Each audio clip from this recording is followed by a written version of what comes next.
Here we are, Holy Trinity Sunday, and the task at hand seems insurmountable.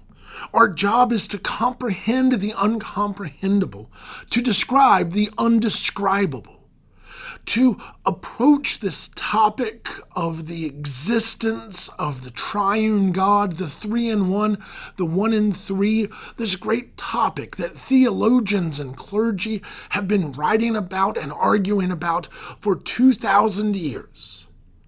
And to distill that down to a 10 to 14-minute sermon, so that at the end of it, anybody listening can go, oh, well, that doesn't seem that complicated. What was this guy on about? But yet, here we are. And I'd like to start with this point, that one of the things that makes understanding the reality of God so complicated is the fact that God is outside of our reality. And so how do we explain something outside of our reality with our limited words and our limited existence? Consider this. Think about the VHS tape as a metaphor for the linear reality of life. We have our birth date and our death date, and the tape in the middle is what it is, and our story is played out, and that is it. Now, consider the character Maverick from Top Gun, the original one, the one that we all probably have on VHS tapes somewhere.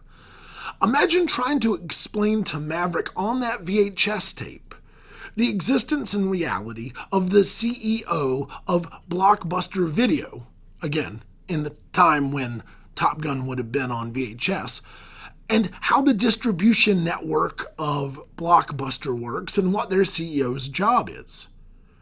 The reality of Blockbuster is so far outside of the narrative of Top Gun that it would be almost impossible, because there's this gap between the two. There's this chasm between the story that is played out on the tape and the reality that supports the distribution of that story. I think that this is reflective, if you will, of us in our limited lives, in our lives' stories, on the tape of our lives, trying to comprehend the God who created creation and is so far beyond anything that we can wrap our minds around. Or consider this. Consider the idea of like foodie culture. I have, and I'm sure many of you have as well, pulled out your cell phone when you have a nice meal or when you cook a nice meal, take a picture of it, and then you share it on Twitter or Facebook or Instagram or wherever the case may be. Now, imagine having a photo of a person taking a picture of food. If you would show it to anybody in the year 2022, they would say, oh, they're taking a picture of what they're eating for their socials. Now imagine showing that same picture to people 30 years ago, in 1992, and trying to explain to them what's happening. In 1992, it's an election year between the first Bush, Clinton, and Ross Perot. In 1992, Johnny Carson steps down from late night. In 1992, Pepsi releases Pepsi Clear. And in 1992, there was a computer virus called the Michelangelo virus that was transferred from computer to computer via 3.5-inch floppy disks. And one news report I recently saw or recently watched on YouTube told viewers that the way you didn't get the Michelangelo virus, the way you would avoid it, would be to not boot your computer up on the day of March 6th. That should take care of it. So there in 1992, computers exist, phones exist, networks exist, food exists, people exist. But yet, to try to wrap their mind around the idea that your phone, which is now also your computer or vice versa, is used to take pictures of meals to share them with the people on the other side of the world, would take a lot of work to get people to get on board with that idea. It would seem so far-fetched and so beyond reality, even though all the component parts of it already exist. So how much harder must it be? How much harder is it to consider God who is beyond our reality and beyond any of the experiences that we have? When talking to confirmation students, I would often ask them to consider the idea of heaven being like a color that you've never seen before, that doesn't look like any other color. And then I would ask them to try to explain for me a new color that had never been seen, but to do so without referring to other colors. Because as soon as they would say, well, it's kind of like a blue, I would say, well, then it's blue. It's kind of like a red. Well, then it's red. Again, we have limited experiences and limited words, and we are trying to define the holy essence of the Trinity, the mysterious and mystical paradox of God in all of God's splendor, with our own limited vocabulary and limited experience. And this is what I think brings us to the point of today, the Holy Trinity Sunday. And that is that today we celebrate that we understand we don't understand.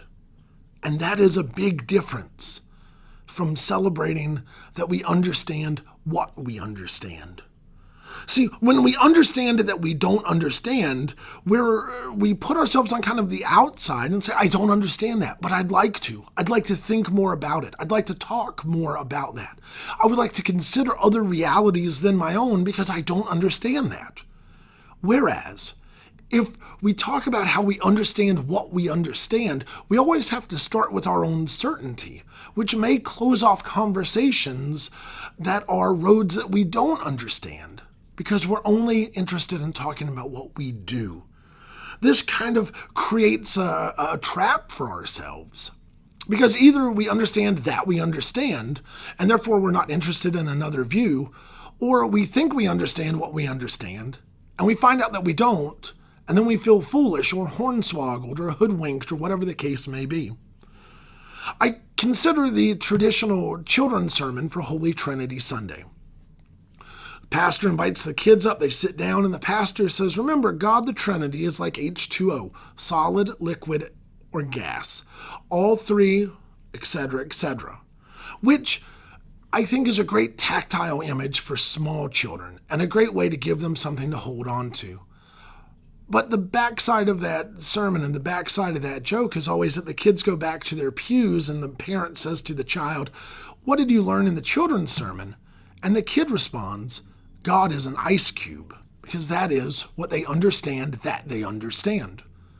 I once saw a pastor give a children's sermon on Holy Trinity Sunday, and he said, God is like a banana, seed, flesh, and peel.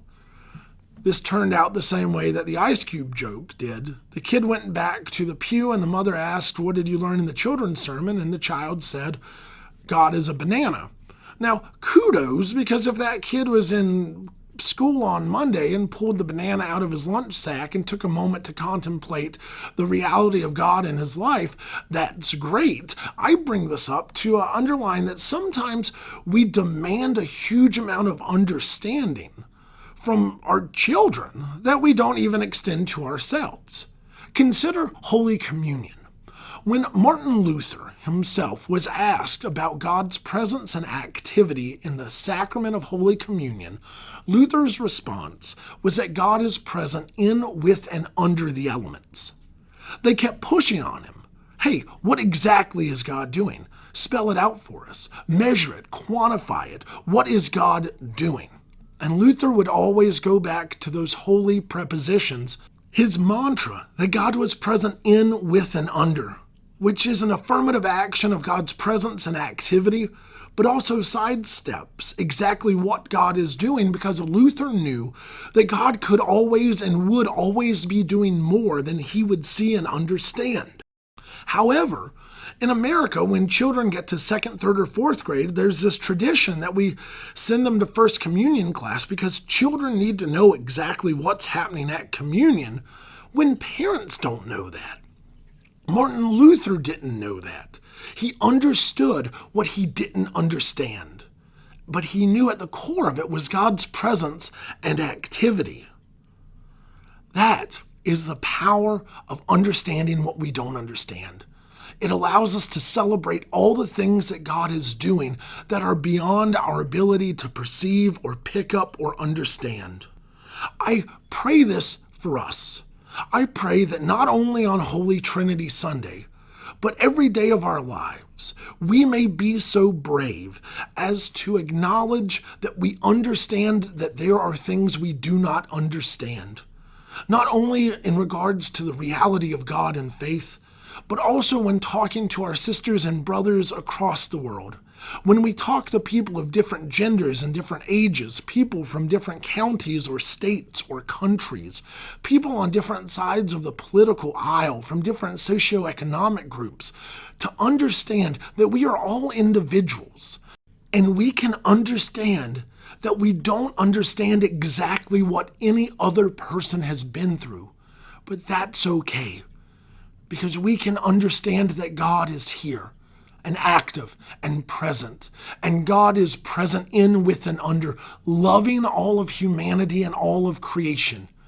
Even if we don't understand exactly how that happens, that's okay, because God is beyond that.